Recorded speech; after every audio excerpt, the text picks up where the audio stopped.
तो बहुत बहुत स्वागत है आप सबका अपने इस सेशन में। I welcome you all to this session. और आज के सेशन में आप मेरे साथ जुड़े हैं भारतीय नौसेना की ताकत को डिकोड करने के लिए, उससे रिलेटेड एक टॉपिक को डिस्कस करने के लिए, जिसकी धूम इस समय चारों तरफ है, चारों तरफ उसी की चर्चा हो रही। मैं बात कर रहा हूं त्रिशूल प्लान की। भारतीय नौसेना का त्रिशूल प्लान, भारत का त्रिशूल प्लान जो एक्टिवेट हो चुका है, और ये एक्टिवेट हुआ है अगेंस्ट चीन एंड पाकिस्तान नेक्सस। दरअसल इस त्रिशूल प्लान के थ्रू अभी 21 तारीख को भारत के प्रधानमंत्री श्री नरेंद्र मोदी जी ने कलकत्ता का जो श्यामा प्रसाद मुखर्जी पोर्ट है, वहां पर भारतीय नौसेना को, इंडियन नेवी को 3 ताकत सौंपी है। 3 ताकत, that's what it is known as Trishul. अब इस 3 ताकत का मतलब क्या? इन 3 ताकत का मतलब है 3 वॉरशिप कमीशनड हुए हैं, भारत के निर्मित, घरेलू, इंडिजिनसली, हमारे अपने आत्मनिर्भरता का ये एग्जाम्पल है कि भारत में बने हुए स्वदेशी वॉरशिप इंडियन नेवी को सौंपे गए हैं। Now this is going to give triple boost to India's naval power. ये हमारी नौसेना की ताकत को 3 गुना बढ़ाएगा, 3 गुना ताकत ये देगा हमारी नौसेना को। क्योंकि ये तीनों वॉरशिप जो है ना, ये इंडिया के खुद के बने हुए हैं, इंडिजिनसली। ये दिखाता है कि भारत किस तरीके से लगातार डिफेंस के फील्ड में आत्मनिर्भर बन रहा है, हम कैसे सेल्फ रिलायंट हो रहे हैं, स्पेशली इन डिफेंस फील्ड। जो भारत कभी डिफेंस के फील्ड में इंपोर्टर हुआ करता था, वो एक्सपोर्टर हो रहा है। आप देखिए, यूएई से लेके, फिलीपींस से लेके, वियतनाम से लेके तमाम देश भारत का ब्रह्मोस, इंडिया का डिफेंस फील्ड, साइप्रस से लेके तमाम देश इंडिया के साथ डिफेंस एग्रीमेंट कर रहे हैं, ब्रह्मोस से लेके एयर डिफेंस सिस्टम खरीद रहे हैं।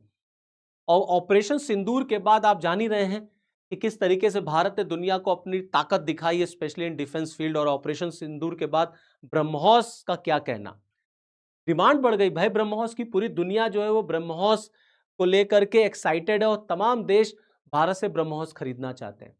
तो अब जहां तक रही बात इंडियन नेवी की, आप देखिए आईएनएस दूनागिरी, ये जो कमीशन हुआ है ship, INS Dunagiri, stealth frigate, INS Dunagiri, INS Sanshodhak, ये एक सर्वे वेसल है, और आईएनएस अग्रह, ये दरअसल anti submarine warfare shallow water craft है। अलग अलग तरह के 3 अलग अलग वॉरशिप्स जो हैं वो इंडियन नेवी को दिए गए हैं, जिससे उनकी ताकत जो है वो कई गुना बढ़ गई है। थोड़ा सा इनके बारे में डिटेल हम आगे अभी डिस्कस भी करेंगे। अब जो ये बात है कि ये 3 जो दिए गए वॉरशिप क्यों दिए गए, क्या जरूरत है? देखिए जरूरत है क्योंकि बदलते हुए जियोपॉलिटिक्स सिनेरियो में आज के टाइम पर जो सबसे इंपॉर्टेंट चीज है ना दोस्तों, वो है ताकत, वो है पावर। जिस देश के पास जितनी ज्यादा ताकत है ना, वो उतना ही ज्यादा डोमिनेटिंग है, वो उतना ही ज्यादा सुरक्षित है। आज के टाइम में सिक्योरिटी की गारंटी एक ही है, वो है पावर, स्ट्रैटेजिक पावर। तुम्हारे पास कितना स्ट्रैटेजिक पावर है, जितना पावर स्ट्रैटेजिकली आप पावरफुल होंगे, आप उतने ही ज्यादा सिक्योर होंगे। जिसके पास ताकत है, कोई भी देश उस पर अटैक करने की नहीं सोचेगा। आज आज यही है जियोपॉलिटिकल सिनेरियो में। और ये जो मैं कह रहा हूं चाइना पाकिस्तान नेक्सस, ये तो हम सब जानते हैं कि कैसे चीन, पाकिस्तान और बांग्लादेश नेक्सस, नया नया इसमें बांग्लादेश भी जुड़ गया है। जो तारिक रहमान की सरकार है, स्पेशली मोहम्मद यूनुस के बाद आप देखेंगे तो बांग्लादेश का झुकाव जो है वो चाइना की तरफ ज्यादा हुआ है, एंटी इंडिया। तो चाइना, पाकिस्तान और बांग्लादेश, ये 3 जो नेक्सस है इंडिया के खिलाफ, हमें इसके लिए काम करना है, हमें इसे काउंटर करना है, हमको इस नेक्सस को तोड़ना है, हमें इसके लिए अपने आप को तैयार रखना है। और चीन और पाकिस्तान का जो नेक्सस है, देखिए ये ऑब्वियस सी बात है, चाइना और पाकिस्तान का नेक्सस रहेगा ही रहेगा, ये भारत भी जानता है। क्योंकि चीन को पता है कि भारत पे दबाव बनाना है तो पाकिस्तान की जरूरत है, और पाकिस्तान को पता है कि भारत से निपटना है अगर, तो चाइना की जरूरत है। कोई भीख चाहे पाकिस्तान को दे या ना दे, शहबाज दुनिया भर कटोरा लेके घूमते हैं, मुनीर दुनिया भर में कटोरा लेके घूमते हैं, कोई इनकी कटोरे में चवन्नी डाले या ना डाले, चाइना जरूर डाल देगा। क्योंकि चाइना की मजबूरी है पाकिस्तान को अपने पास रखना, क्योंकि भारत पे दबाव बनाना है। और पाकिस्तान की मजबूरी है चाइना को अपने पास रखना, क्योंकि भारत से उसको निपटना है। तो अगर भारत से उसको निपटना है किसी भी फील्ड में, तो उसको चाइना का साथ चाहिए ही चाहिए। अब आप देखिए, मैं बात कर रहा हूं चाइना के स्ट्रिंग ऑफ पर्ल पॉलिसी की, आप सबने इसका नाम सुना होगा। अब ये स्ट्रिंग ऑफ पर्ल पॉलिसी जो है, इसमें बेसिकली ये किसके खिलाफ है? It's against India. Target is India, जहां चाइना चारों तरफ से भारत को घेरता है और वो अपनी पोजीशन को इस तरीके से उसने लोकेट कर रखा है, सिचुएट कर रखा है, जिससे वो भारत के ऊपर एक स्ट्रैटेजिकल एडवांटेज ले सके। हमारे पड़ोसी देशों में उसकी प्रेजेंस आपको दिख जाएगी, इंडियन ओशन में दिख जाएगी, अरेबियन सी में दिख जाएगी, बे ऑफ बंगाल में दिख जाएगी। और खास तौर से जो वाटर है, अब तो जंग का एक नया एरिया ये भी है ना, पानी, स्ट्रेट ऑफ हार्मूज आप देख ही रहे। तो भारत को भी अब अपनी ताकत को बढ़ाना पड़ेगा, नेवी को बढ़ाना पड़ेगा, नेवल पावर को बढ़ाना पड़ेगा। तो आप देखिए, पाकिस्तान को आप ले लीजिए, हम सब जानते ही हैं चाइना पाकिस्तान। अब चाइना और पाकिस्तान की अगर मैं आपको बात बताऊं, तो आप देखिए चाइना किस तरीके से पाकिस्तान में इन्वेस्ट करता है इकोनॉमिकली, हम सबको पता है, China Pakistan economic corridor. Pakistan का ग्वादर पोर्ट चाइना ने ही डेवलप किया हुआ है। तो चाइना पाकिस्तान में आपको हमेशा दिखेगा। इसी तरीके से आप देख लीजिए बांग्लादेश में, उसका बांग्लादेश में भी नेवल बेस है चिटगांव में। इसी तरीके से आप देख लीजिए म्यांमार है, लाओस है, थाईलैंड है। आप देखिए आपका कोको आइलैंड डेवलप कर रहा है चाइना। आप देखिए श्रीलंका में हम्बन टोटा बंदरगाह चाइना के पास है।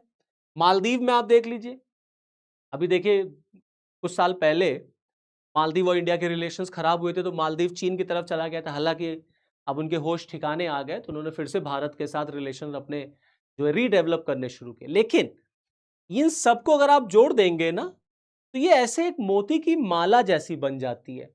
इसीलिए इसके लिए कहा जाता है, वर्ड यूज होता है स्ट्रिंग ऑफ पर्ल पॉलिसी। अब भारत की क्या तैयारी है चाइना के इस स्ट्रिंग ऑफ पर्ल के खिलाफ, या चीन और पाकिस्तान के नेक्सस के खिलाफ? आप देखिए अभी कुछ दिन पहले न्यूज आई थी कि भैया पाकिस्तान ने भी अनाउंस किया है कि पाकिस्तान भी प्लान कर रहा है कि वो बे ऑफ बंगाल में सबमरीन को उतारेगा। और ये 1971 के बाद पहली बार अनाउंसमेंट हुआ है।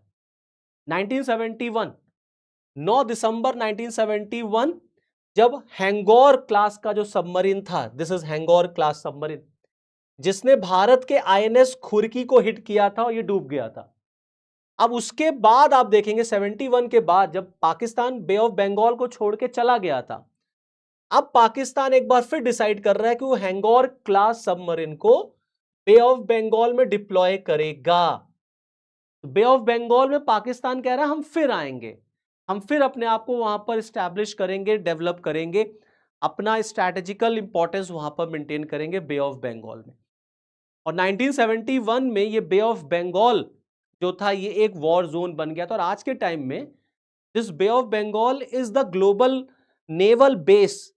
चीन को भी यहां पे इंटरेस्ट है, बांग्लादेश को भी इंटरेस्ट है, पाकिस्तान को देखिए नया नया हो गया, इंडिया तो है ही है, अमेरिका को भी है, तमाम और देशों को भी बे ऑफ बंगाल में यहां पर इंटरेस्ट है।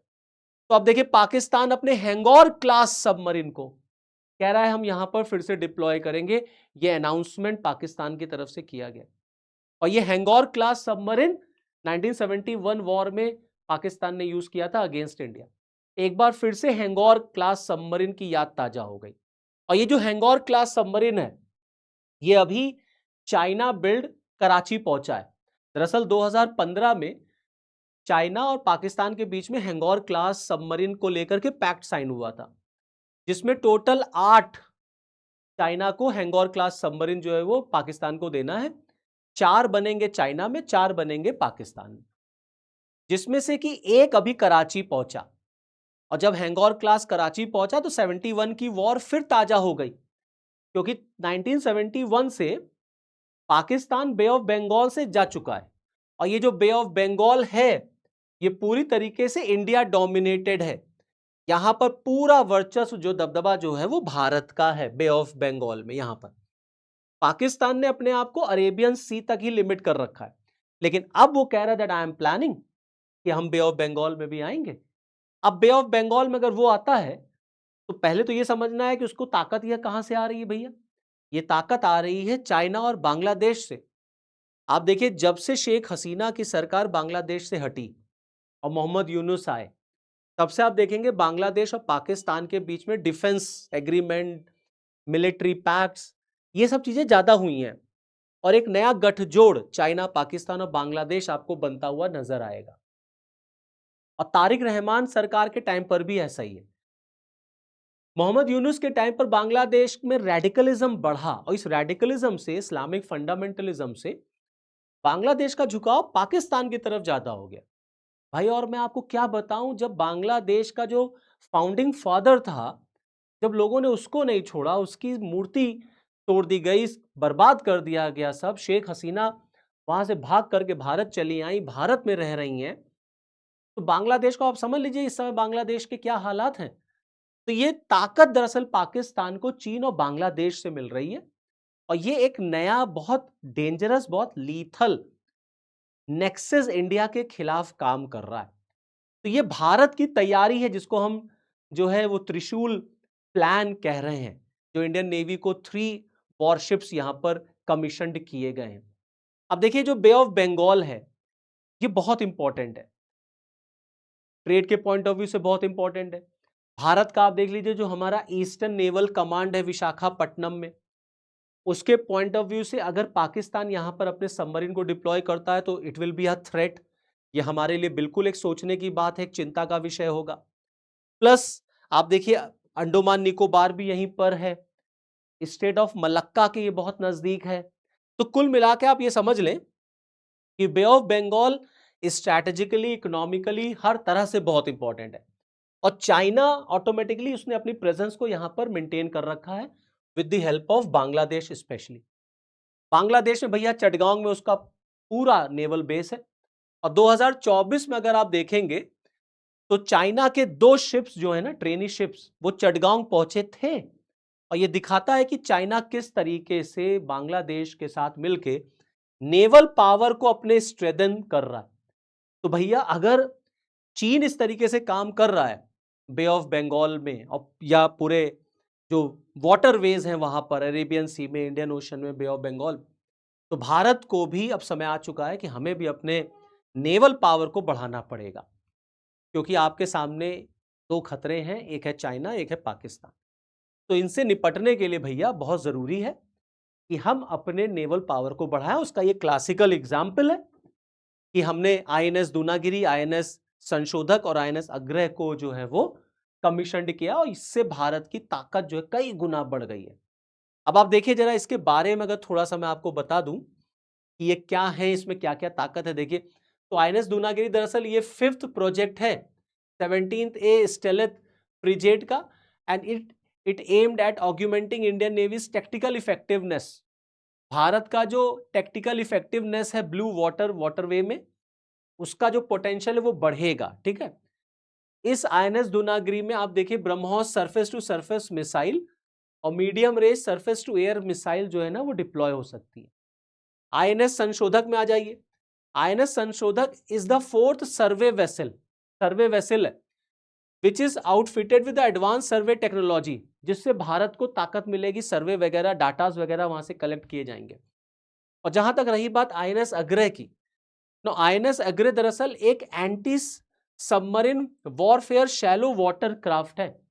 तो कुल मिला के 3 वॉरशिप्स अपने आप में, 3 वॉरशिप और एक से बढ़कर एक, तीनों तबाही, और ये 3 भारत की नौसेना को 3 की ताकत देंगे, त्रिशूल की ताकत देंगे। जैसे भगवान शिव के पास त्रिशूल होता है, उसी तरीके से इंडियन नेवी को ये त्रिशूल दिए गए हैं और इसका काम होगा चीन और पाकिस्तान के नेक्सस, स्पेशली चीन और पाकिस्तान के नेक्सस से निपटना।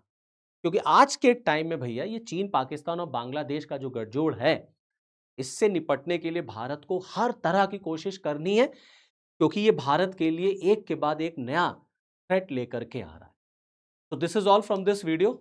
नेक्स्ट वीडियो में आपके साथ फिर मिलूंगा, तब तक के लिए जय हिंद।